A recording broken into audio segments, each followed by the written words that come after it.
Esta encuesta se realizó a nivel nacional en todas las zonas donde intervenimos como aldeas infantiles. Hay una encuesta que ha hecho Aldeas Infantiles SOS Perú y que tiene aquí datos bastante importantes. Nosotros estamos con Jacqueline Caicho, ella es coordinadora precisamente de Coordinadora Nacional de Salvaguarda y Protección Infantil de Aldeas Infantiles SOS Perú. Bienvenida, señora. ¿Cómo estás, Karina? Muchas gracias por el espacio. Muchas gracias por estar aquí. Aquí lo que me llama la atención es que el ciberbullying ha estado presente por lo menos en 61% de las niñas, niños y adolescentes peruanos. Es decir, a nivel nacional, los niños dicen que sí han sido objeto de ciberbullying. ¿Y esto qué quiere decir? El ciberbullying es amplio, ¿no? Entonces, ¿qué quiere decir? ¿Qué tipo de ciberbullying han sufrido? Sí, en realidad, Karina, esta encuesta se realizó a nivel nacional en todas las zonas donde intervenimos como aldeas infantiles, porque ha sido público participante de aldeas infantiles al que se le ha aplicado la encuesta, casi 1000 niños, niños y adolescentes entre 10 a 17 años. Ahora, importante de ese dato, el mayor porcentaje que vive ciberbullying o ciberacoso, ¿no?, han sido mujeres, por ejemplo, ¿no? Eso es muy importante mencionarlo también. ¿Qué significa ciberbullying? ¿Qué significa ciberacoso? Cuando usa una persona, en este caso otro adolescente, por ejemplo, ¿no?, las redes sociales o algún mecanismo, algún medio virtual para acosar en forma de ridiculización, intimidación, humillación de otro de sus pares, ¿no? Entonces, eso básicamente, lo que es muy parecido al bullying, que normalmente hablábamos antes, pero ¿cuál es la diferencia? Que el bullying es en el espacio físico, en el espacio real. Cuando te golpean, cuando te tiran algo, cuando te ponen apodos o las famosas chapas que le normalmente decir, parecido, pero ya eso escala a una forma que se hace en el espacio virtual. ¿Por qué es tan perverso? ¿Por qué es tan peligroso? Porque cuando se coloca una información de este tipo, cuando te acosan, cuando te humillan, cuando te hostigan en un medio virtual, esa información primero queda para toda la vida, no tiene temporalidad. Queda colgada en la red y no se borra y no se va, no se pierde. El alcance es inalcanzable, o sea, en realidad lo puede ver un niño en Japón, lo puede ver un niño en México, lo puede ver un niño en cualquier parte del mundo, ¿no? Entonces eso hace que el impacto del ciberbullying, es más, incluso por encima del bullying, sea mucho más perverso, sea mucho más peligroso, afecte mucho más a la persona que lo está viviendo, por ejemplo. Y además yo me imagino que estos niños, jóvenes, adolescentes que sufren el ciberbullying no solamente se queda en las redes sociales, sino que la mayoría también sufren esto en vivo y en directo y después salta a las redes sociales. ¿La realidad también va interconectada con las redes? Tal cual, exactamente tal cual tú lo has dicho, se grafica. Lo que pasa es que justo hay que tener en cuenta lo siguiente, ¿no? Los niños o los adolescentes de estos tiempos, a diferencia quizás de nuestras generaciones, se mueven en 3 espacios. En el espacio de su hogar, de su familia, de su entorno familiar, en el espacio de la escuela, que suele pasar el bullying, ¿no?, con tus compañeros o personas de otros grados mayores que te afectan de alguna manera, te acosan, y luego eso escala al otro entorno que ahora es el más usado por los niños y por los adolescentes, el entorno virtual. Es decir, te persiguen, no te dejan en paz, porque es en el hogar, el barrio, ¿no? La comunidad. La escuela y encima no tienes un rato de paz, porque Tal cual. abres la computadora y ahí estás. Exacto, y por eso es que la afectación, cuando ya usan este entorno virtual, es mucho más peligroso.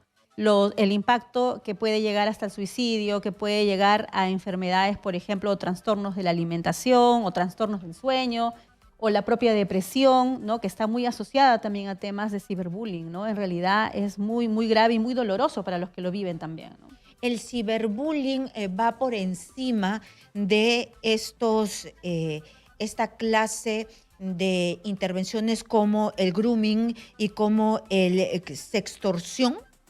Claro, lo que pasa es que el grooming y la sextorsión son otros tipos de riesgos asociados al entorno virtual que tienen otros mecanismos y tienen otra naturaleza, te explico. La sextorsión va más allá del ciberbullying. Ahí lo que se busca, o sea, el objetivo de esta práctica es que yo te extorsiono, te manipulo, te chantajeo por un tema asociado a algo sexual. Por ejemplo, lo que suele pasar y que es muy común, ¿no? Yo, entre parejas, es más, ¿no?, te mando un pack, esto que se envían partes del cuerpo desnudo, ¿no?, intercambian los famosos pack, Y luego yo te digo, mira, ¿sabes qué? Yo voy a compartir esta información en redes si tú no tienes sexo conmigo, ¿no? Entonces ahí hay otro objetivo por detrás. El ciberbullying lo que busca es hacerte sentir mal, humillarte, no tiene la misma intención.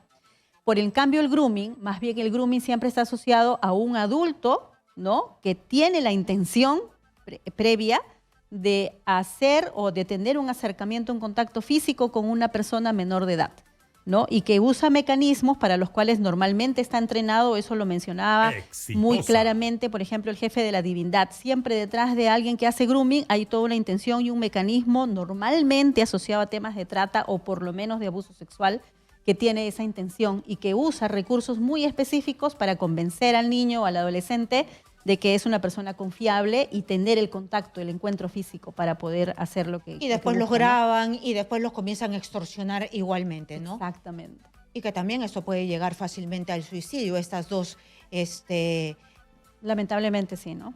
Formas de fastidiar, acosar a los chicos. Y también algo que ustedes han descubierto en esta encuesta es que los padres están desconectados, pareciera que no saben que es un peligro, deben estar atentos a lo que pasa. Y atentos no es que les estén revisando los celulares, que estén y les arranchen el celular. A ver, atentos es conversar con los chicos o no. Exactamente, ¿no? En realidad es una cuestión que generacionalmente se nota mucho la diferencia, ¿no? Normalmente los papás creemos que el control pasa por el dominio de algo o la imposición sobre algo, ¿no? Y esta generación de adolescentes en realidad es una generación que busca ser más dialogante. Entonces, como tú bien decías, y también lo hemos colocado mucho en la campaña de Conectadazos y también en nuestro portal en conectadazos.org, tenemos mucha información valiosa justamente para cómo este padre, que tiene una mentalidad de una generación anterior y que no es muy amigo de lo entorno digital, cómo puede hacer para acercarse, ¿no? Muy importante, por ejemplo, conocer las redes sociales de los hijos. Tienes que conocer dónde están tus hijos, dónde interactúan la mayor parte de su tiempo además y con qué identidades, porque los chicos tienen N identidades en el entorno virtual también. Además de que tienen redes, tienen diferentes identidades en las redes. Entonces tengo que conocer cuáles son. Tengo que tratar de ser amigo en el entorno virtual, o sea, ser amigo del Facebook, ser amigo en Instagram, seguir a mi hijo, saber en qué está, con qué contactos tiene, qué tipo de contenido publica, qué tipo de contenido recibe. Eso es fundamental. Antes uno era amigo de los amigos del barrio, conocía su entorno físico. Ahora igual, el reto es conocer el entorno virtual de tus hijos. Pero los chicos no te dejan que entres muy fácil a su mundo virtual. Es su grupo de amigos. Más bien creen que tú estás espiando, fastidiando, queriendo saber qué hacen, ¿no? Exacto. Por eso es que ahí es muy importante conversar con los hijos y establecer los límites. ¿Sabes qué? Yo necesito conocer este espacio para poder estar atento a cualquier alerta de algún riesgo que te pueda pasar. No para estoquearte, no para estar ahí viendo con quién hablas, con quién comes, no. Y por eso es que ese diálogo es importante, ¿no? Algo que también hemos recalcado mucho en la campaña es los padres en la adolescencia, cuando los hijos son quizás más desafiantes, son más complejos de entender también, es una idea clave que tenemos que trabajar con nuestros hijos, ¿no? ¿Sabes qué? Cuando tú necesites mi apoyo, yo voy a estar ahí para ti, ¿no? Ser ese adulto positivo, ese adulto referente, que confía en mí y que cuando yo lo necesite, cuando esté en una situación realmente complicada, como por ejemplo estas en los riesgos del entorno virtual, yo sepa que puedo confiar en ese papá, en esa mamá, en ese tío, en ese abuelo, porque no todos viven con los padres siempre, o en ese docente, en ese tutor que me va a saber orientar, que me va a saber ayudar, ¿no? Eso es importante. Entonces, 89% de los niños, niñas y adolescentes no cuentan con la información de parte ni de la escuela ni de los padres. En realidad, es bien alto, ¿no? Lo que dice el dato es más bien que ellos cuentan con la información. La dificultad, ¿cuál es? Cuando vemos los resultados en razón de sus prácticas, ¿no? Nos damos cuenta de que no es el problema, y eso es algo que hemos detectado en la campaña, verás, Karin, es que es muy importante, que no, el problema no está en la información, porque la tienen información en la escuela, tienen información en las redes, tienen información de los padres. El problema está en que no hacen mucho caso de la información, no lo toman con la seriedad de vida, ¿no? Entonces, por eso es que esta campaña lo que impulsa es que entiendan las consecuencias de lo que puede pasar si tú no estás atento, a las señales, si tú no estás atento a dónde debes denunciar en el momento oportuno, si tú no estás atento y sabes en quién puedes entonces contar. les da igual la información que tienen. O sea, no confían tanto en esa información del padre, de la escuela, sino más confían en el grupo de amigos. Y también este hecho que mucho pasa con los adolescentes de a mí no me va a pasar. O sea, yo sé todo lo que tú me quieres decir, Sí, ellos saben pero a todo. mí no me va a pasar. Entonces, por eso es que el mensaje tiene que ser, mira, si te pasa, porque te puede pasar, me tienes para cuenta conmigo. Me tienes ahí a mí para poder ayudarte.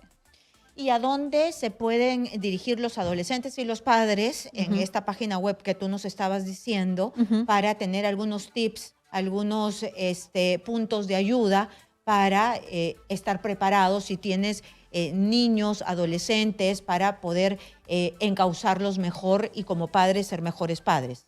Sí, mira, nosotros vamos con nuestra campaña Conectadazos hasta octubre y pueden entrar ustedes a www.conectadazos.org. Es muy fácil, es una página muy amigable, tiene videos interactivos, tiene infografía, tiene contenido así tipo pastillas, o sea, súper digerible para niños, para adolescentes, para padres, para tutores, para docentes, para todos en general, que va a ser muy práctico, que nos va a hablar de las consecuencias, pero también nos va a hablar de los canales a donde denunciar. Por ejemplo, el CICB. Importantísimo conocer el CICB, conocer que no es un canal solamente de denuncias, conocer que es un canal que también trabaja la parte preventiva en el ámbito escolar para que justamente no se repliquen estas situaciones tan dolorosas para los adolescentes y para nuestros hijos. Entonces, entren, por favor, a esa página. Ahí van a recibir gran cantidad de información muy amigable. Y bueno, eso es lo que queremos justamente con la campaña, que la gente se sensibilice con las consecuencias de estos temas si no se hace nada a tiempo, ¿no? Estamos viendo precisamente en nuestra señal de televisión y las redes sociales esta página web Conectadazos 2023 y cualquier información en Aldeas Infantiles SOS Perú. Muchas gracias a Jacqueline Caicho, Coordinadora Nacional de Salvaguarda y Protección de Aldeas Infantiles.